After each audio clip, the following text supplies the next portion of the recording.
शीश महल खड़ा किया गया था। जी हाँ, चमकदार शीश महल। नौकरी मिल जाएगी, इसके सब जवाब दिखाए गए। लेकिन क्या हुआ? कल अचानक रात के वक्त एक मैसेज आता है, एक वायरल खबर पहुंचती है कि पर्चा लीक हो गया है। और उसके बाद स्टूडेंट्स की दशा क्या कहें, क्या बताएं, आप देख ही रहे होंगे।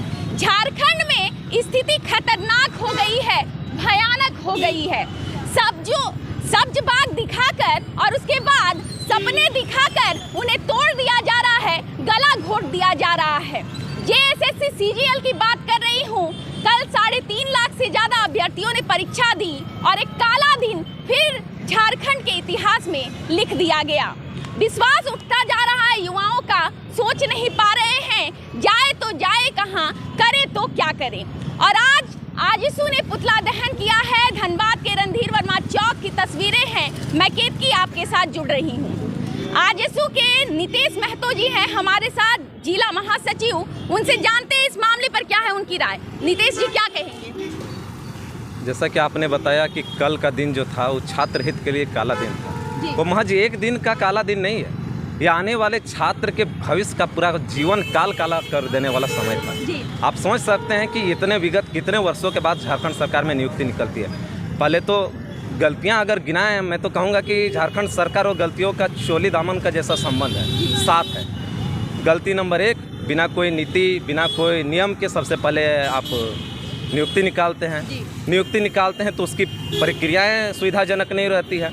आप बताइए कि छात्रों का पता है ना कि झारखंड राज्य एक ऐसा भौगोलिक क्षेत्र है जहाँ की जाने का साधन भी पर्याप्त नहीं है। और इस क्षेत्र में, इस भूभाग में कैसे लोग बसते हैं, किसान, बंधुआ मजदूर, ऐसे लोग की भी ज़्यादा संख्या मौजूद है। वैसे संबंध रखने वाले, वैसे परिवार से संबंध रखने वाले छात्रों का जो सेंटर दिया गया, ऐसे ऐसे दुर्गामी क्षेत्रों में दिया गया, तो आप सोच नहीं सकते। वहाँ जाने के लिए 5 बजे के बाद, मैडम बताया जाता है कि वहाँ 5 बजे के बाद गाड़ी नहीं मिलती है।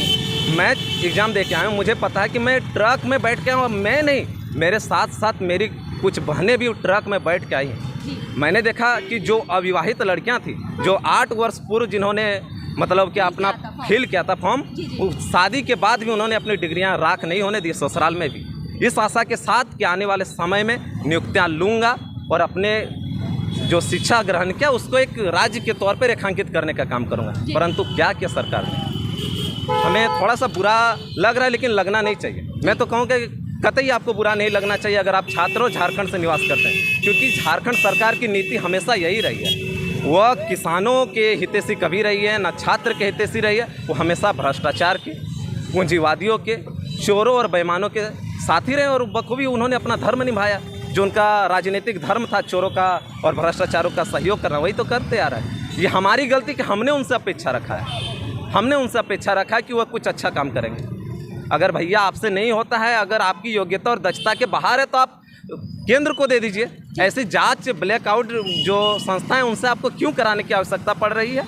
8 वर्ष बाद भी आप एक भी नियुक्ति सही ढंग से नहीं कर पा रहे हैं। मान लीजिए आपने जो नियुक्तियां आज पेपर लीक हुई उसको रद्द कर दिया, इसकी क्या गारंटी कि आने वाली नियुक्तियां जो होगी या आने वाले जो पेपर हैं वो लीक नहीं होगी? आप इसके लिए छात्र को आश्वस्त तो कीजिए। अभी से मैंने कई छात्रों से, मैंने व्यक्तिगत रूप से उनसे बात किया, तो बोले कि मैं छोड़ रहा हूँ, एग्ज़ाम क्विट कर रहा हूँ, नहीं जा पाऊँगा। एक तरह से वो अपने भविष्य का जो सोच के रखे थे, एक मार्ग प्रशस्त करने का, उसको क्विट करना चाह रहे हैं। ऐसे संघर्षशील वाले दौर में जहाँ ना नौकरी का कोई कुछ है, आदमी को सही करते हैं, पलायन कर जाते हैं। उसी तरह का स्थिति देखने को मिला विगत पिछले दिन। 8 लाख परीक्षार्थी हैं मैडम, 2 दिन में, एक 4 तारीख जो आगामी 4 फरवरी और बीता हुआ 28 जो जनवरी था, यही 2 दिन में 8 लाख छात्र परीक्षा देंगे। अगर आप सड़कों पर, अगर आपका भी थोड़ी सी जिम्मेवारी आप नैतिकता के आधार पर उठाइए और सड़कों पर देखिए, जिस दौर में बच्चे परीक्षा, जिस समय में बच्चे जिस कालखंड में परीक्षा देने जाते हैं, सवेरे 7 बजे रिपोर्टिंग टाइम है, संध्या 5 बजे, और ऐसे ऐसे नक्सलाइट क्षेत्र में सेंटर दिया हुआ जहाँ मतलब जाने के लिए कोई माध्यम नहीं है, ना लौटने के लिए कोई माध्यम है, ना रहने का कोई माध्यम है। सरकार को तो सबसे पहले ये होना चाहिए, किसान, असहाय, बंधुआ मजदूर और दैनिक जो काम करने वाले हैं, वैसे मजदूर हज़ारों रुपया, 5,000 4,000 रुपया खर्चा करके एग्ज़ाम सेंटर पहुँचे। सरकार को तो सबसे पहले करना चाहिए कि उनका पैसा छात्र हित में, उनके राहत कोष में, बैंक अकाउंट में किसी माध्यम से उनका पैसा वापस कराए, ताकि आगामी जो परीक्षा होने वाला है उस तक बच्चे सही ढंग से पहुंच सके। और अगर नहीं होता है तो केंद्र सरकार संज्ञान ले, राष्ट्रपति शासन लगाए, वो अपने नियंत्रण में ले। और छात्र के भविष्य के लिए अगर राज्य सरकार कुछ नहीं कर रही है, अगर विफल है, तो केंद्र सरकार को स्वतः संज्ञान लेना चाहिए, हाईकोर्ट को स्वतः संज्ञान लेना चाहिए और एक उचित छात्र हित में कदम उठाना चाहिए। बिहार का मजाक बनता है, वहाँ बोर्ड के परीक्षार्थी जो टॉपर्स होते हैं वो पॉलिटिकल साइंस को प्रोडिकल साइंस लिखते हैं, लेकिन यहाँ मजाक परीक्षार्थियों का नहीं, उस विभाग का, उस संस्था का बन रहा है जो परीक्षा ले रही है।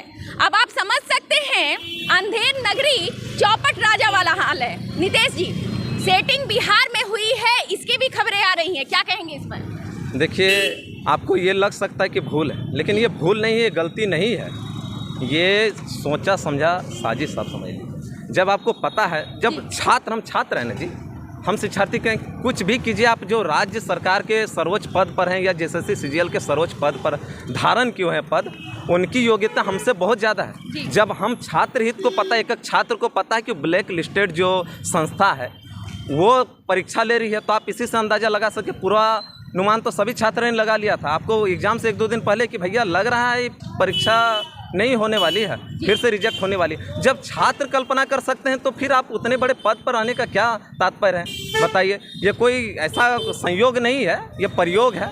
ये सबको पता था कि ये होने वाली है, क्योंकि आप सोचे ना कि आप समय सारणी देखिए, ये नियुक्ति का समय सारणी क्या सरकार बीते सालों में क्या किया, 4 सालों में एक जब चुनाव का समय आता है संयोजित ढंग से एकदम उसी कालखंड में, ताकि बच्चों के, छात्रों के, क्योंकि हेमंत सरकार का मानना था कि यह सरकार युवाओं की सरकार है, कहीं ना कहीं उनकी सरकार, उनका जो वोट है, उनका जो मत है, वह युवाओं के इर्द गिर्द ही घूमती है। इसलिए उन्होंने इस चीज़ को दिमाग में, जहन में डालने के लिए कि ऐसे समय सारणी को निर्धारित किया जहां से इलेक्शन बहुत नज़दीक हो, ऐसे समय पर रिजल्ट प्रकाशित होगा, ऐसे समय पर एग्ज़ाम लिए जाएंगे, ताकि लगे कि सरकार ने कुछ छात्र हित में किया है। लेकिन आपको पता है, देखिए आने वाले समय में क्या होने वाला है, और मैं सभी छात्रों को पता है, आपको भी पता है कि कुछ नहीं होने वाला इस सरकार में। छात्र का हित नहीं होने वाला, ना किसान का हित होने वाला, ना मजदूर का हित होने वाला है। ये पूर्वानुमान हम लोग भी थोड़ा लगाएं, ये अब छोटे से कालखंड में, छोटे से अनुभव। तो दर्शकों, पॉलिटिकल पॉलिसी जो बनी है चुनावों से पहले युवाओं को रोजगार का सपना दिखाने की, उस नीति ने बैकफायर कर दिया है। जी हाँ, पहले सोचा था वोट मिलेंगे, लेकिन अब चोट मिलने के आसार नजर आ रहे हैं। नितेश जी, आपका सेंटर कहाँ पड़ा था? मेरा सेंटर खूंटी। अच्छा, एक बात बताइएगा, वहाँ पर जब पता चला, क्या वहीं पता चल गया था आप लोगों को कि लीक हो गया है पेपर? देखिए, चूँकि हम लोग तो एग्ज़ाम सेंटर जो घुसते हैं, उससे पहले से तो सबके मन में विचार चल रहा था कि बहुत इस तरह लीक होने की बात नहीं चल रही थी, मतलब कि आप इतने राशि दीजिए, इस तरह का बात आ रहा था कि हाँ, कि सेटिंग हो जाएगा इस प्रकार का। लेकिन छात्र ने तो भाई अंततः, हमने वर्षों से मेहनत किया, 7 वर्षों से, 4 वर्षों से बहुत छात्रों ने, लड़कियों ने भी मेहनत किया। तो सबसे प्राथमिकता चीज़ की, वो तो बाद की चीज़ है, वो पूर्वावलोकन था। सबसे पहले आप एग्ज़ाम दीजिए, ये था। लेकिन एग्ज़ाम के क्रम में ही जब जा रहे थे, तो जैसे हम एग्ज़ाम से बाहर निकले, उससे पहले बोला कि आप लोग जिस क्रम में गए थे, देखिए यही सब क्वेश्चन आया था क्या, कुछ छात्रों ने दिखाया। हम तो आश्चर्य हो गए कि भाई ये सारा क्वेश्चन बाकायदा लिखा हुआ, उसका आंसर के साथ कुछ छात्रों के पास, देखे सबके ग्रुप में मैसेज आया। हम बोले, तो वहीं से आदमी, मैडम जो चोट बोले ना, वो चोट सिर्फ भावनाओं पर, दिलों पर लगा है, भविष्य पर लगा, छात्रों के आने वाले जो अच्छा हित हो सकता था छात्रों के, झारखंड के भविष्य पे लगा है। चलिए ठीक है। तो इज्जत बचाने के लिए JSSC ने पेपर 3 को रद्द कर दिया। लेकिन आप सोच कर देखिए, एक एजेंसी एक दिन में 3 पालियों में परीक्षा लेती है, एक में पेपर लीक का दावा कबूल करती है, लेकिन 2 में चुप रहती है। साजिश आप ज्यादा समझते हैं।